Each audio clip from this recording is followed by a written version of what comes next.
Hola, soy Taylor Kemp. Y yo soy Noel García McHugh y estamos encantados de acompañarlos en este viaje, en esta aventura. Cada uno que pisa este camino tiene su propia historia. Parte de mi historia, jugué soccer profesionalmente para DC United por 6 años. Y justo en medio de eso, Dios se acercó a mi vida y a mi corazón y lo cambió todo. En el nombre del Padre, del Hijo y del Espíritu Santo. Y esto es bueno. Papá lo va a tomar ahora. Buen trabajo. Y yo nací en una familia católica, pero encontré al Señor de forma poderosa en un retiro en la secundaria. Y desde ese encuentro inicial he viajado por el país compartiendo ese mismo amor y misericordia con los demás. Dios no solo está con nosotros, Él está por nosotros. Él pelea nuestras batallas. Y tú, tienes tu propia historia.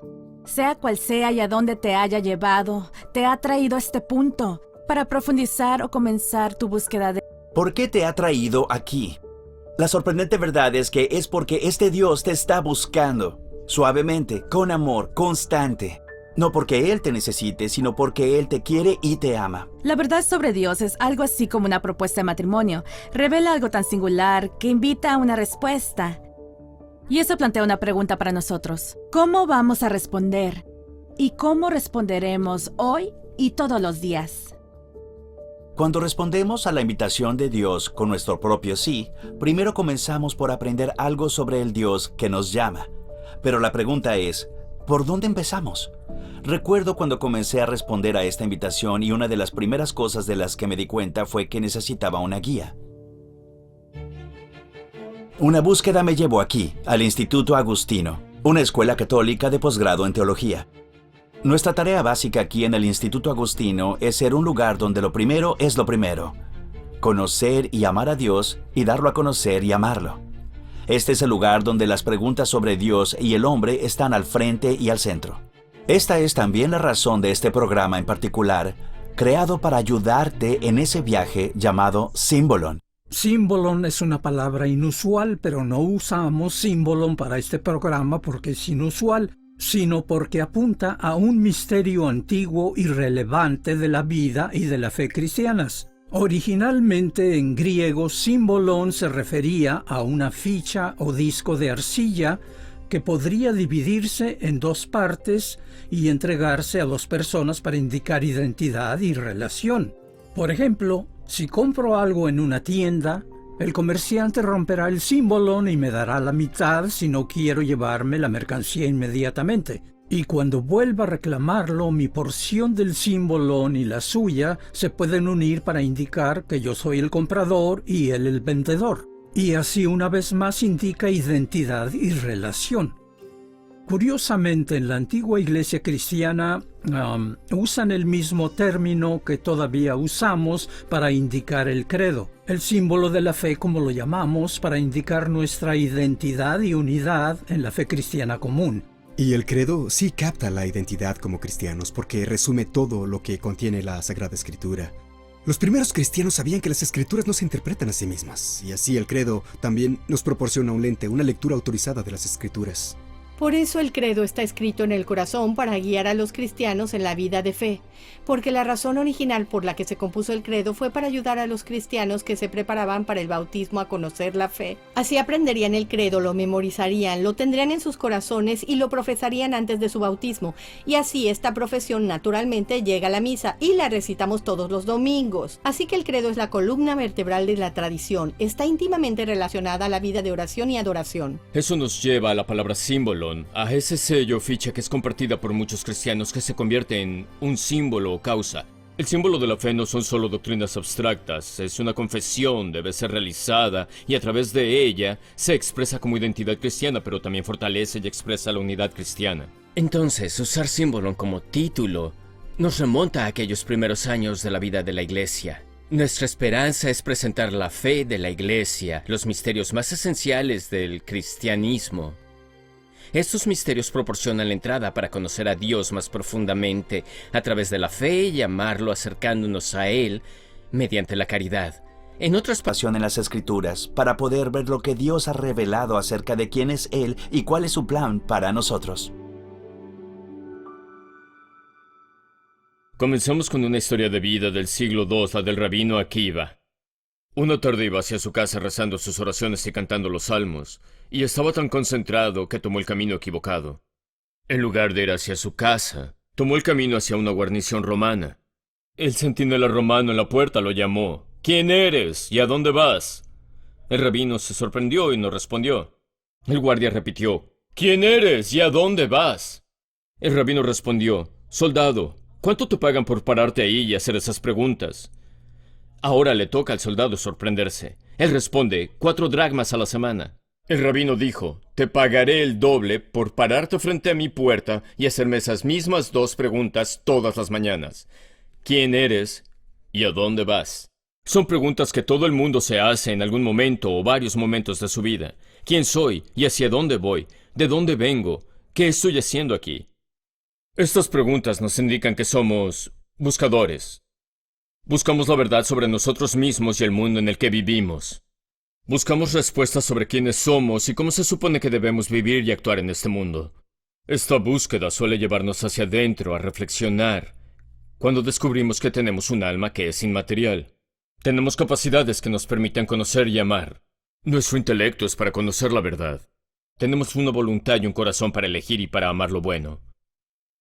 Después de mirar dentro de nosotros, comenzamos a buscar respuestas fuera de nosotros.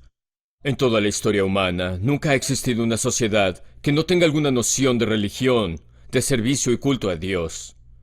Esto revela que estamos construidos con el deseo de encontrar y ver a Dios. Tenemos muchos ejemplos de culturas en las que se equivocaron acerca de quién es ese Dios. Usaron nombres como Júpiter, Thor, Hera, la fuerza. Sin embargo, todos los pueblos sienten la necesidad de relacionarse con un poder sobrenatural externo a ellos, lo que nos insinúa que la religión es algo más profundo que la costumbre o la ley. Si creemos que hemos sido creados, entonces dependemos de aquello que nos creó. Esto nos llevaría a querer reconocer a nuestro Creador. Sin embargo, saber que Dios existe y saber cómo llegar a Él son 2 cosas muy diferentes. El siguiente paso sería intentar descubrir si este Dios creador se habría comunicado alguna vez con su mundo. Podemos ver en la obra de la creación que Él se comunicó naturalmente con nosotros, pero quisiéramos saber si alguna vez se comunicó especialmente con la humanidad. El cristianismo afirma haber recibido una comunicación especial y sobrenatural de Dios en lo que llamamos revelación divina. Encontramos la revelación divina en las Sagradas Escrituras o Biblia. Al leer las Escrituras descubrimos que Dios es amor y que tiene un plan divino de salvación, en el que aprendemos que estamos hechos a su imagen y semejanza, que hemos sido llamados a tener una relación con Él. Ahora podemos responder a las preguntas de quiénes somos y hacia dónde vamos. A medida que uno recorre las historias del Antiguo y Nuevo Testamento de la Biblia, rápidamente se hace evidente que la búsqueda de Dios está escrita en el corazón humano. Anhelamos verlo y conocerlo. Uno de los salmos de David se dirige a Dios y exclama, «Dice de ti mi corazón, busco su rostro, sí Señor. Tu rostro busco, no me ocultes tu rostro». El deseo de ver el rostro de Dios indica que queremos saber de Él y queremos conocerlo.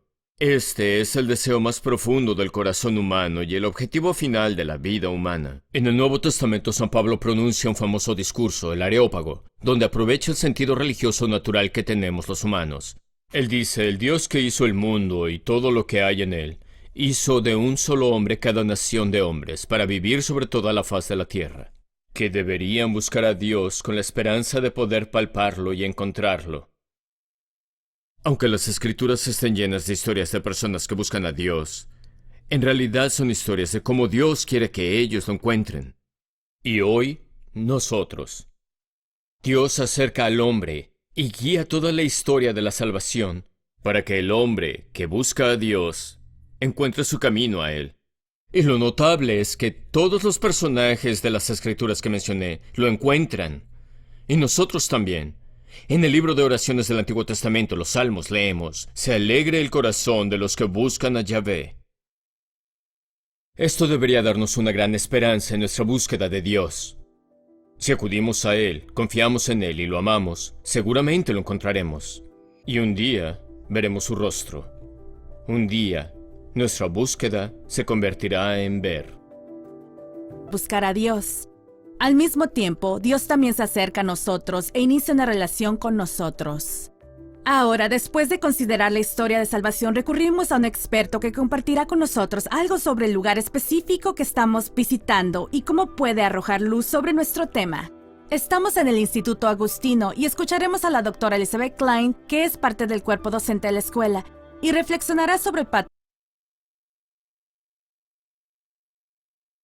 del Instituto, San Agustín, y lo que tiene que decir sobre nuestra búsqueda de Dios.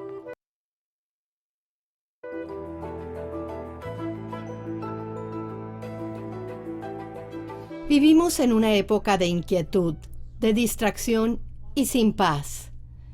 Quizás más ahora que en cualquier otro momento. Es fácil ahogar nuestros pensamientos con formas ilimitadas de entretenimiento. En su mayor parte, esta forma de vida no nos ha dado más tiempo para dedicarlo a las cosas más importantes de la vida, sino menos tiempo, dejándonos exhaustos y al límite. Pero esta sensación de ansiedad e inquietud no es nada nuevo en la historia de la humanidad. Hace más de 1600 años, San Agustín de Hipono expresó esta difícil situación y escribió: «Nos has hecho para ti, y nuestro corazón está inquieto hasta que descanse en ti». Estas palabras, escritas hace tanto tiempo, podrían haber sido escritas ayer.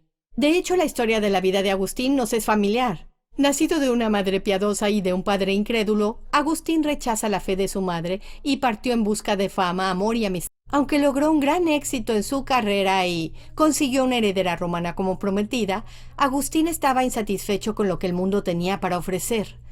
Renunció a su carrera y a sus aspiraciones de un matrimonio rico y entró en la Iglesia Católica a los 33 años. La historia de Agustín me pareció muy convincente y admiré su decisión de poner a Cristo en primer lugar en su vida. A los 30 años entré a la iglesia y tomé a San Agustín como mi santo de confirmación. Ahora tengo la suerte de trabajar en una institución que tiene a Agustín como su patrón. Pero Agustín es solo un bello ejemplo de alguien que se detuvo y miró hacia adentro, y allí encontró un anhelo que no podía ser satisfecho con nada que pudiera adquirir él solo. No es extraño que tengamos sed si no hay agua en la habitación, pero sería extraño que tuviéramos sed si no existiera el agua. Cuando nos examinamos a nosotros mismos y encontramos una sed que no puede ser saciada por nada en este mundo, es lógico que debe haber algo más allá de este mundo que exista para satisfacer ese deseo. Si nuestros corazones están inquietos hasta que descansen en Dios, ¿de qué nos sirve eso? ¿Cómo llegamos a conocer a Dios si está más allá de este mundo? Agustín preguntó lo mismo, haciéndose eco de las palabras de San Pablo. ¿Cómo pueden las personas invocar a alguien en quien todavía no creen? ¿Y cómo lo harán si nadie les predica? Pero las Escrituras dicen que quien busca al Señor lo alabará. Tú también has venido con ganas de cumplir el deseo de tu corazón, abierto a escuchar más acerca de Dios. Pero ¿qué sigue a partir de aquí? ¿Cómo podemos aprender más? Un lugar donde podemos empezar a conocer a Dios y que ya mencionamos a la luz de nuestra razón y de nuestra experiencia. Dios nos dio estos dones para buscarlo. Pero Dios va mucho más allá. Dios mismo nos encuentra en nuestra búsqueda al darnos a su Hijo Jesucristo. Aprendemos acerca de Cristo de 3 fuentes principales: de la Biblia, de los apóstoles, sus conocidos, y de la Iglesia a la que Cristo confió su misión. A estas 3 fuentes de conocimiento acerca de Dios a menudo se les llama Escritura, tradición y magisterio. Este camino hacia el conocimiento de Dios resulta entonces muy personal. Y esto no debería sorprendernos, porque es el mismo curso que siguen todas las historias de amor. En el amor humano, a menudo empezamos a observar a alguien desde lejos.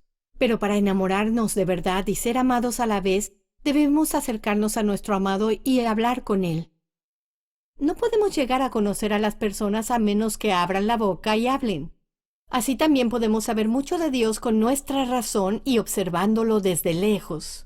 Pero llegamos a conocerlo y amarlo de verdad cuando Él viene en persona y nos habla cara a cara en Jesucristo.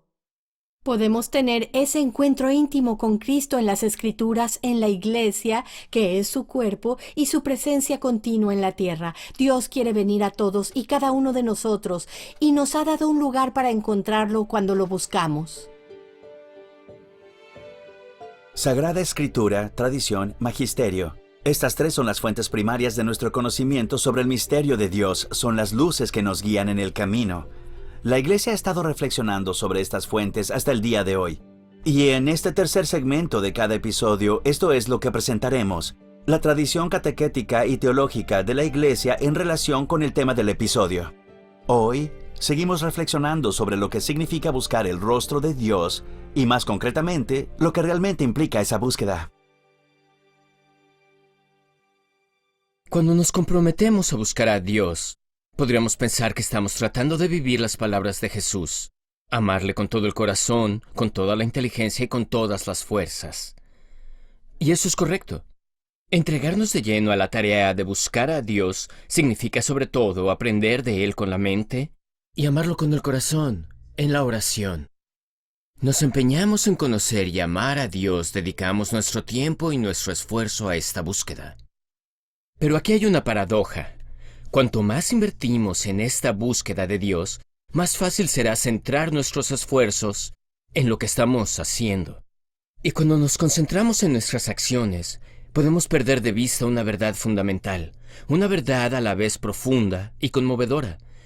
Podemos olvidar que buscamos a Dios porque Él primero nos busca a nosotros. Quizá nunca hemos tenido este pensamiento. Todavía recuerdo la primera vez que un pensamiento como este cruzó por mi mente. Estaba leyendo un libro del Papa Juan Pablo II llamado Cruzando el umbral de la esperanza. Acababa de regresar a mi fe católica y tenía un hambre insaciable de aprender más, de conocer más a Dios.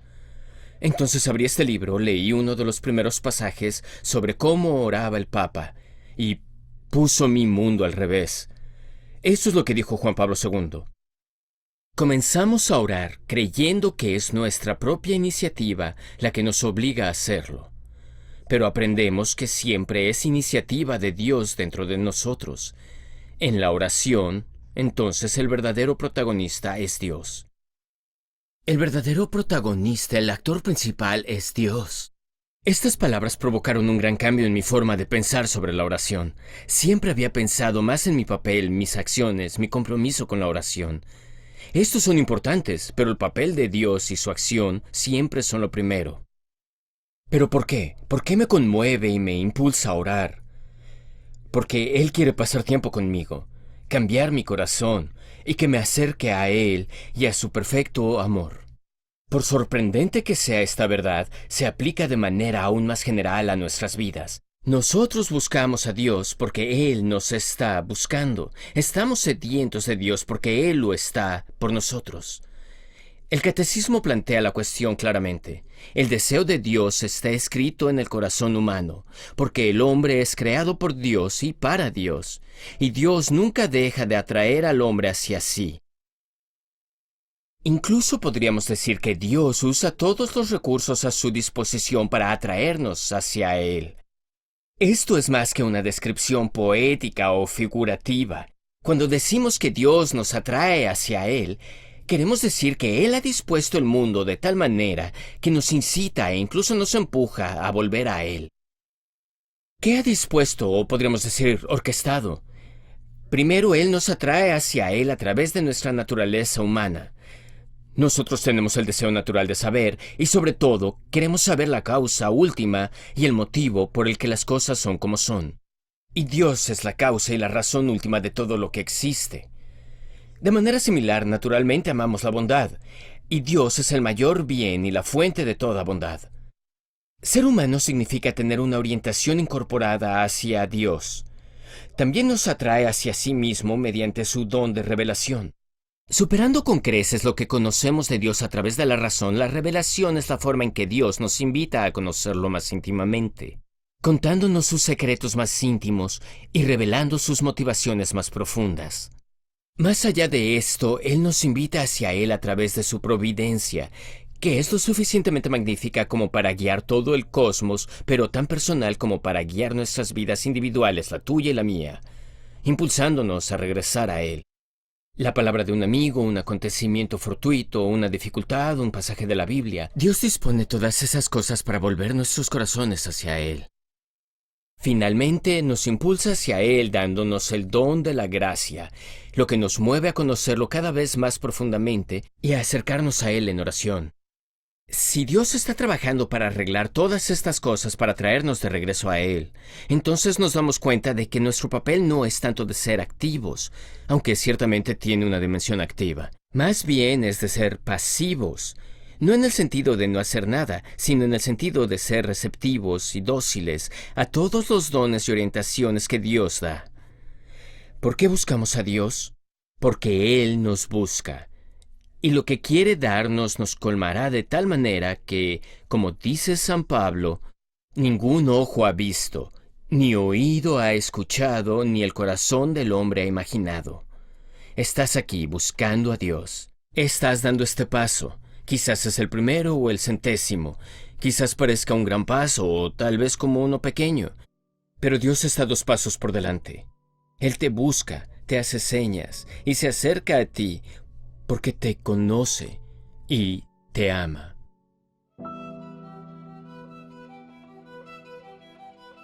Es una verdadera asombrosa que buscamos a Dios porque Él nos busca primero a nosotros. Pero esto es lo que nos enseña la tradición de la reflexión teológica, extrayéndolo de las Escrituras y de la tradición de la Iglesia.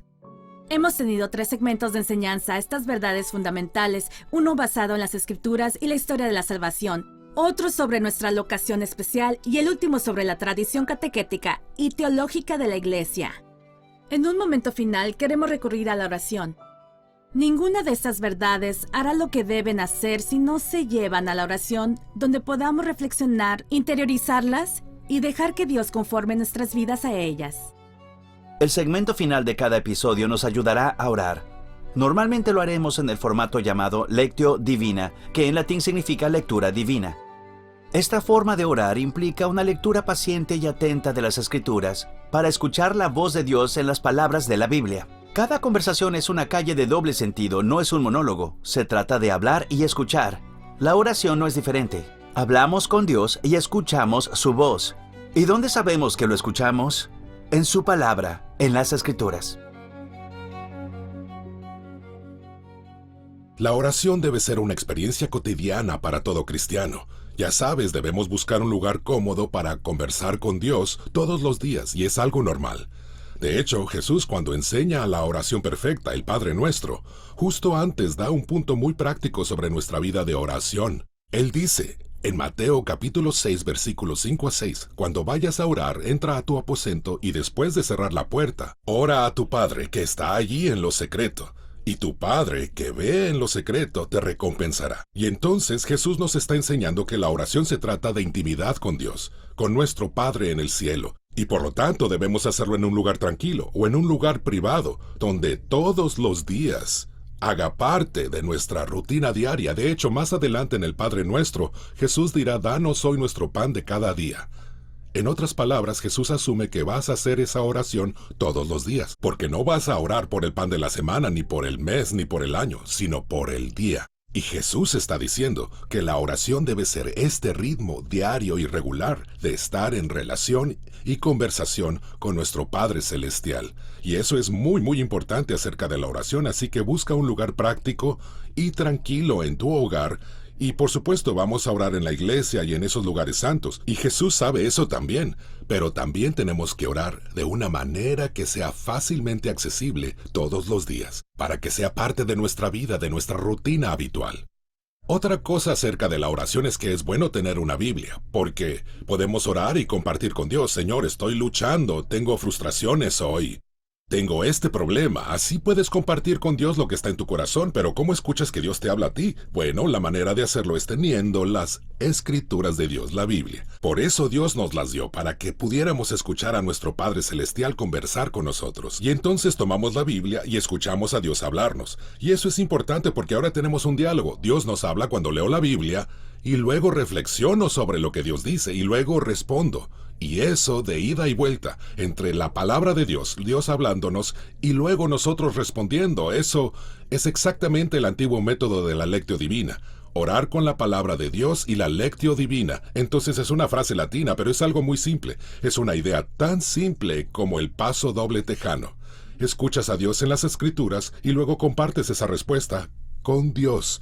¿cierto? Esa es la belleza de la oración y finalmente, uno de los hermosos tesoros que tenemos en las Escrituras es un libro completo, el libro más grande escrito para la oración, y esos son los Salmos, y encontramos los Salmos justo en el centro de la Biblia, justo en el corazón, porque realmente el corazón de nuestra vida cristiana es orar. Y por eso los Salmos son los favoritos de la tradición judía y cristiana. Y me encanta lo que dice Agustín, que dice, mira, solo canta el amante.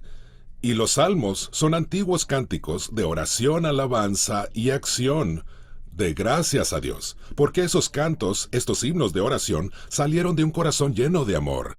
Y entonces, ya sabes, encontramos tantas grandes oraciones de amor, en Éxodo como en Éxodo 15, un cántico de alabanza a Dios.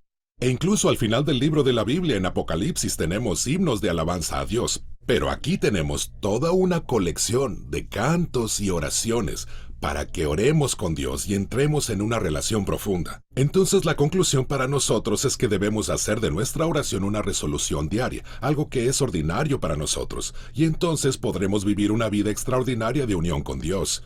Cuando vivimos una vida ordinaria de oración de manera cotidiana, escuchando a Dios hablarnos en la Biblia y luego compartir nuestros pensamientos, nuestros deseos y nuestro corazón con Él. Ese es el secreto para una gran vida de oración. Entonces echemos un vistazo atrás. Así como cada uno de nosotros es una persona única con diferentes orígenes e historias, también lo es nuestro camino de fe, único y personal. Dios obra en cada una de nuestras vidas de distintas maneras, todo en un esfuerzo por guiarnos de regreso a Él. Quiere que lo encontremos. Por eso es importante que recordemos que cuando buscamos a Dios es porque Él nos busca primero a nosotros. Los antiguos griegos utilizaban un símbolo para expresar identidad y relación. Los cristianos adoptaron esta palabra como nombre del credo, símbolo de la fe. Cuando los cristianos recitan el credo, indica una unidad y una relación que se comparte en todo el mundo a través de la fe cristiana común. Dios se ha revelado a nosotros y llegamos a conocerlo a través de las Escrituras y la tradición interpretadas por el magisterio de la Iglesia.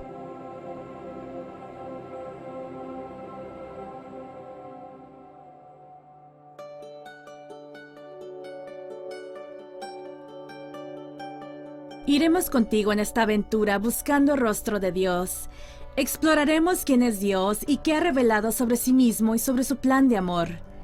Y al mismo tiempo nos haremos la pregunta, ¿quiénes estamos destinados a ser? ¿Y cómo debería ser nuestra respuesta a Dios? Como dijimos antes, eso nos llevará a muchos lugares. Entonces vamos. Nos complace ser sus anfitriones en el viaje que te llevará a sitios increíbles y únicos en los Estados Unidos y el mundo. Pero sobre todo, estamos entusiasmados por ti.